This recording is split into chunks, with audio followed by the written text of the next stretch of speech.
Welcome to today's Explainer. In this analysis, we're taking a fascinating and honestly pretty hilarious look at a satirical masterpiece by the creator Hard Tunes.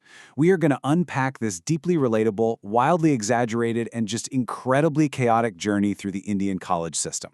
If you have ever had to navigate the absolute labyrinth of board exams, entrance tests, totally bizarre admissions offices, and, questionable campus facilities, well, this is going to hit very close to home. So let's map out this entire chaotic ordeal step by step. Let's dive right in. First off, I want you to take a second and actually think back. Do you remember your 12th board results day? The intense emotional stakes, the sweaty palms, the sheer panic, that heavy societal pressure just pressing down on you as you sit staring at a super slow computer screen? Hard Tunes captures this universal experience so perfectly. He sets the stage with a student who is practically begging for a morsel of food amidst this extreme anxiety. It's the moment of truth, and for a lot of us, a moment of absolute dread. And this just brilliantly illustrates the high-pressure comedy of this universe. I mean, before the results website even finishes loading, the student's father has already completely lost faith. He just drops this legendary line, "Son, you should drop your IAS preparation." The dad assumes the absolute worst before seeing a single grade. He even brings up how he sacrificed his own drinking habits just to pay the school fees. It's a perfect satirical snapshot of the catastrophic expectations parents often have during this super stressful time. Part 1. The stress of 12th results. Okay, so the results are officially announced, but here's the deadpan reality we all know too well. The official results website crashes almost immediately. And this crash doesn't just cause normal frustration. In this story, it causes rampant paranoia. The student's family literally suspects that he somehow hacked the official government website just to hide his failing grades.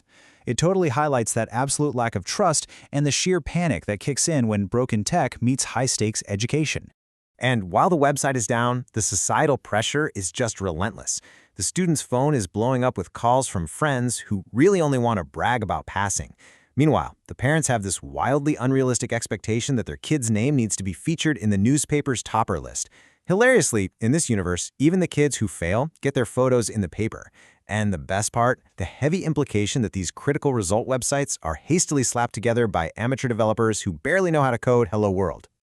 Part 2. The struggle of admission and reservation.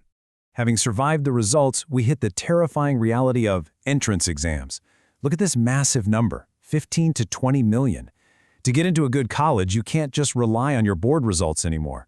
You have to face an entrance exam alongside this statistically impossible ocean of applicants. You aren't just competing, you are literally a drop in a massive, overwhelming sea of desperate students.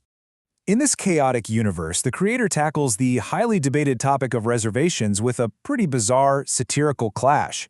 On one hand, you have the higher category students ironically getting grilled on the right to equality despite scoring high marks. Their path is grueling. On the flip side, the lower category students are absurdly depicted as not competing on academics at all. Instead, they're arguing over who has the most socially disadvantaged status, literally fighting to claim the lowest possible rank to guarantee a seat. It's a sharp way of highlighting the massive frustrations felt across the board by everyone involved. Part 3. The scholarship paperwork. Now, let's assume you actually beat those millions of applicants and get a seat. Next comes the completely illogical, bureaucratic nightmare of paying for it. Step 1, the scholarship is great, but, and you can't make this up, you have to take out a loan just to afford the documentation process. Step 2, submit about 10,000 different documents. Step 3 is the ultimate paradox. Authorities demand a color photocopy of a document that was originally printed in black and white. Which naturally leads to Step 4, the student physically rubbing a red crayon onto the paper to fake a color copy just to appease the bureaucracy. And this brings us to a totally ridiculous extreme.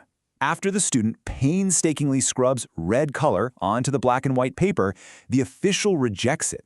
He literally says it would look better if there was red color here. But not just any red. They specifically want a blood red hue. It's hilarious, sure, but it's an incredibly frustrating metaphor for the endless red tape that just halts a student's progress for zero logical reason. Part 4. The poor college amidst the farms. So, with the paperwork supposedly sorted out, we move to the actual discovery of the college campus. And let me tell you, the location is a shocker. The student travels 100 kilometers away from civilization, deep into the middle of rural farmlands. But he doesn't find a grand academic building. He finds a local grocery store. The jarring, absurd reality here is that the official admissions office operates out of a tiny shop. A guy literally rolls up a metal shutter and invites him into a functioning grocery store to discuss purchasing a degree. Naturally, the student mistakenly asks about the college's placement rate, and he gets his very corporate, proud answer, 100% placement rate. Sounds amazing, right? But look at the reality behind that boast. It's a total scam. 100% placement rate simply means that every single graduate is hired by the college to sit in that exact same grocery store office, and their only job is to brainwash the next batch of unsuspecting applicants. It is the ultimate pyramid scheme of terrible education. Part 5. The shocking facilities of the college. The college loves to advertise its free amenities to lure people in, but here is the rapid-fire reality of what they actually offer. First, a top-tier free bus facility that is so loosely managed, students' families just hijack it for personal errands and make the driver drop them at the market. Second, the canteen, which is essentially just a dilapidated hut. And third, a washroom that seriously defies all laws of sanitation and physics. Let's look a bit closer at that canteen. Your normal expectation is that you walk up, order food, and they make it in a kitchen, right? The reality here is completely absurd. If you order something, they don't cook it. Instead, the college staff takes that top-tier free bus, drives 100 kilometers all the way back to the city just to fetch a single samosa. It is logistical madness disguised as a student service. And then we have the absolute architectural nightmare of the college washroom. Let's break this down. The location? Built by slapping some tiles directly over an open local drain. The capacity? So congested that exactly 4 people can fit, and no one can leave until the last person finishes. The door? Well, in a stroke of genius, it opens inward, so if you open it, it physically hits the person currently using the facilities. And the ventilation?